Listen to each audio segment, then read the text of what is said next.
A very good evening, my dear students. I hope you people are doing very good. And as you all know, that we have finished our second topic, that is DPSP also.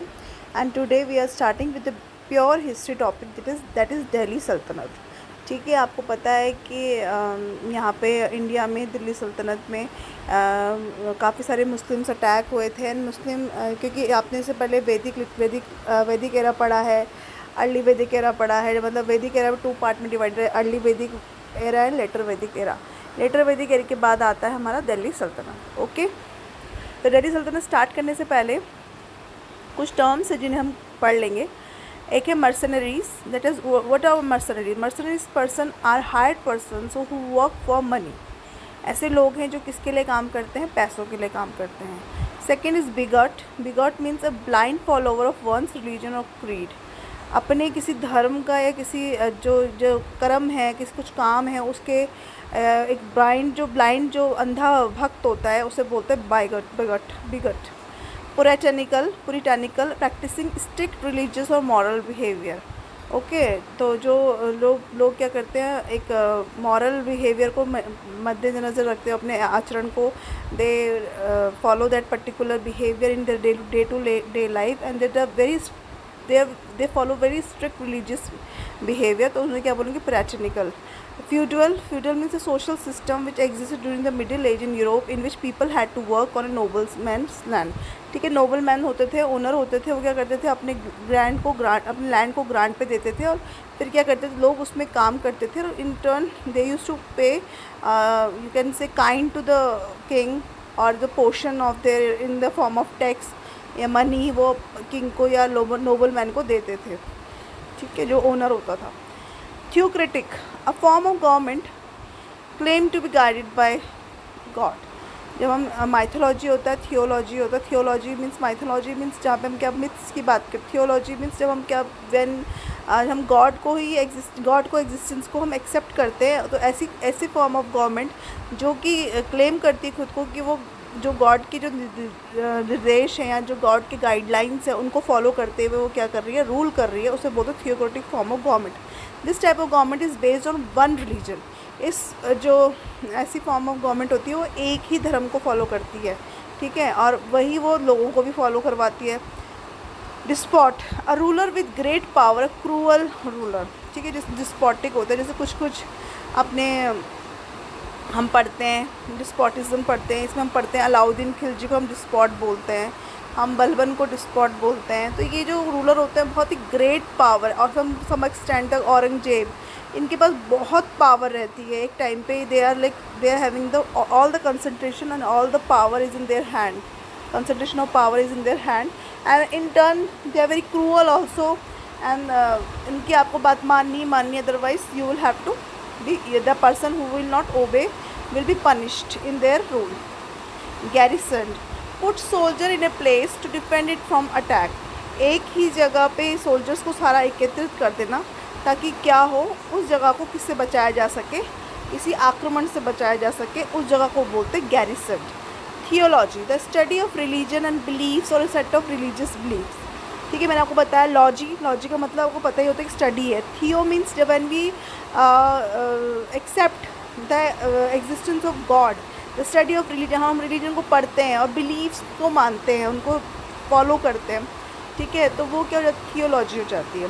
ठीक है, अब हम आते हैं chapter पे। The whole Arab empire including Arabia, Syria, Iran, Egypt, North Africa and Spain had been once dominated by the Islamic rulers. जैसे कि आपको पता है कि इस्लामिक रूलर से ये सारी की सारी जितनी भी कंट्रीज़ हैं, ठीक है, वन और other time they were ruled by the Islamic rulers. अब सिंध पोर्शन है, इंडिया का पोर्शन है। जो ईरान वाला एरिया है, जो ईरान से पाकिस्तान वगैरह, अफ़गानिस्तान वगैरह वाला जो एरिया है उसको सिंध बोलते हैं। और ये लोग प्रोनाउंस नहीं कर सकते थे, ईरानी लोग सिंध, तो ये पड़ा हिंद। और हिंद से इन्होंने वो सा नहीं बोल पाते थे, हिंद बोलते थे, तो इसलिए हिंद का नाम क्या पड़ा? हिंदुस्तान। और सिंध किस नदी पे है? सिंध नदी जहाँ पे बहती थी, सिंधु नदी। ठीक है, that is Indus, river Indus, उसको सिंध कहा जाता था। तो अरब इन्वेजन कैसे हुआ सिंध का, जो रीजन है इंडिया के किनारे, around the beginning of the 8th century.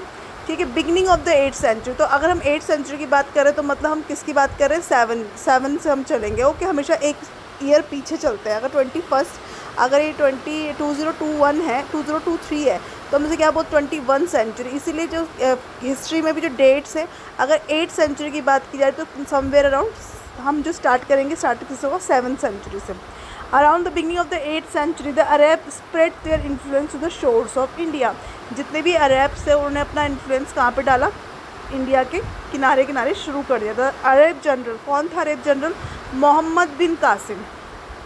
ठीक है, Mohammad bin Qasim was the first one. देखो क्वेश्चन बिल्कुल डायरेक्ट आता है कि who was the first attacker, मतलब अरब अटैकर, जिसने कि इंडिया पे आक्रमण किया और सिंध के एरिया में आक्रमण करा इन 712 में एंड डिफीटेड दाहिर। दाहिर कौन था, एक हिंदू राजा था सिंध का, but he could not advance further. पर जो ये मोहम्मद बिन कासिम है ये आगे नहीं बढ़ पाया। ठीक है, does this invasion which is known as the Arab invasion of Sindh did not leave any political impact. तो इस इन्वेजन से क्या हुआ, जो कि अरब इन्वेजन ऑफ सिंध कहा जाता है, इसका कोई पॉलिटिकल इम्पैक्ट नहीं आया, क्योंकि दाहिर ने उसको क्या करा, मतलब दाहिर को हराने के बाद वो आगे नहीं बढ़ पाया। ठीक है, देन सेकंड आया Turkish invasion. Turkish invasion, the Turkish tribesman and mercenaries, जैसे मर्सनरीज मतलब जो hired person work for money, start to dominate the political life of Islam everywhere in the west and central Asia around 1000 AD। जो Turkish tribesman हैं और mercenaries हैं, इन्होंने क्या करा, पॉलिटिकल लाइफ ऑफ इस्लाम को गवर्न करा, और वेस्ट और सेंट्रल एशिया में, वेस्ट एशिया में भी और सेंट्रल एशिया में। दे वर न्यू कमर्स और extended the Muslim frontier substantially. New commerce थे, ठीक है, तुर्क जो थे न्यू कमर्स थे, इन्होंने अपने इस्लाम के धर्म को, इस्लामिक जो उनको पॉलिटिकल लाइफ थी इस्लाम की, सारे वेस्ट एशिया में, सेंट्रल एशिया में, सब तरफ ही एक्सटेंड करा। अब ये इंडिया की तरफ भी आए तुर्किश वाले, जैसे सबसे पहले कौन है, महमूद ऑफ गज़नी। ठीक है, महमूद ऑफ गज़नी वो कौन सा रूलर था, एक तुर्किश रूलर था। जबकि पहले वाला कौन था, Mohammad bin Qasim, he was an Arab invader. ठीक है, नाउ फर्स्ट अगर पूछा जाए तो सबसे पहले कौन, मोहम्मद बिन कासिम, कब, 712 में। Then second is Mahmud of Ghazni by the end of 10th century. But 10th century की बात करें तो कहीं ना कहीं कौन सी सेंचुरी ख़त्म हो रही है, 9th सेंचुरी ख़त्म, 9th जो 999 इस टाइप से, 995 इस टाइप से कुछ चल रहा है। तो एंड ऑफ 10th सेंचुरी बोले Turk had risen to power in Central Asia. Central Asia में तुर्क क्या हो गया, पावर में आ गया। The Turkish general of the Abbasid caliphate had proclaimed their rule over many. उन्होंने क्या किया था, तो तुर्क के जो जनरल थे खलीफा, उन्होंने काफ़ी सारी टेरिटरीज़ को अपने कब्ज़े में ले ली थी। तो गज़नी एक प्लेस है in Afghanistan, also came under the rule of Mahmud. ठीक है, तो ये गज़नी एक जगह थी जो कि किसके अंडर आई, महमूद के under I. One of the most outstanding of them, सबसे जो अलग हट के जो वहाँ पे जगह थी वो कौन सी थी, गजनी थी। ही moved his capital to Ghazni and दस became to be known as Mahmood Ghaznavi. अब उसने गजनी पे अटैक करा अफ़गानिस्तान में, उनके अंडर वो आई, महमूद के अंडर। उसने अपनी कैपिटल को भी कहाँ शिफ्ट करा, गजनी में शिफ्ट करा, इसलिए उसका नाम क्या पड़ा, महमूद गजनी या मोहम्मद गजनवी। अब Mahmud require huge resources to make his empire prosperous and strong.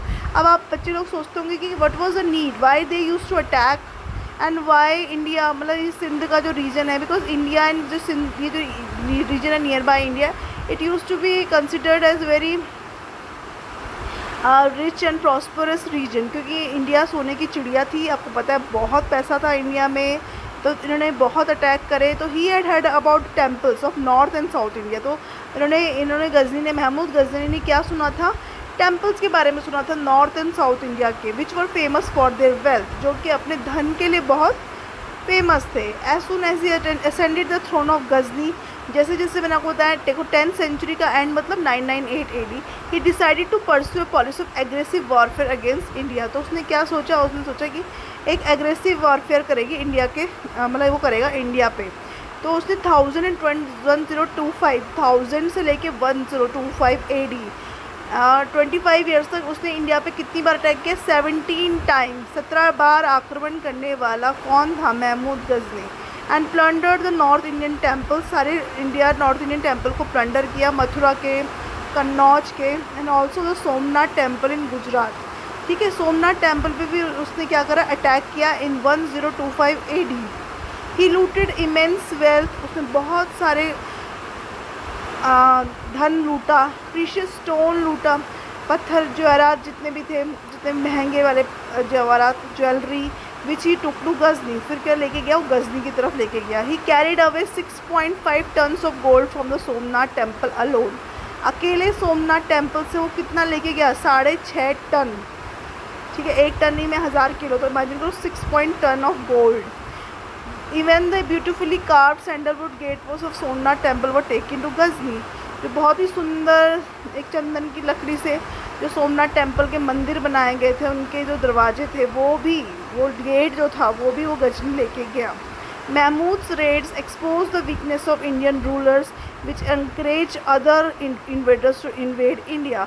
Mahmood के अटैक से क्या हुआ, महमूद के अटैक से ये हुआ कि जो वीकनेस है इंडियन रूलर्स की, आपस में लड़ने वाली जो टेंडेंसी है और बाहर वालों को सपोर्ट करने की जो टेंडेंसी है, वो उस टेंडेंसी से इन सबको महसूस हुआ कि India is a soft target, you can easily attack on India. Okay, तो with this I think we have started now. Tomorrow whenever there will be next class, now we will move with the third ruler, that is Mohammad Ghori, जिसने attack किया। गौरी के बाद आपको पता है गौरी और चौहान के बीच में, पृथ्वीराज चौहान के बीच में कौन सी लड़ाई हुई, पृथ्वीराज के बीच में बैटल ऑफ तरायन हुआ, तो हम उसको स्टडी करेंगे। तो आज हमने 2 रूलर्स के बारे में पढ़ लिया। मतलब अटैक सबसे पहले किसने किया, मोहम्मद बिन कासिम ने 712 ने, वो अरेबियन वर्जन था।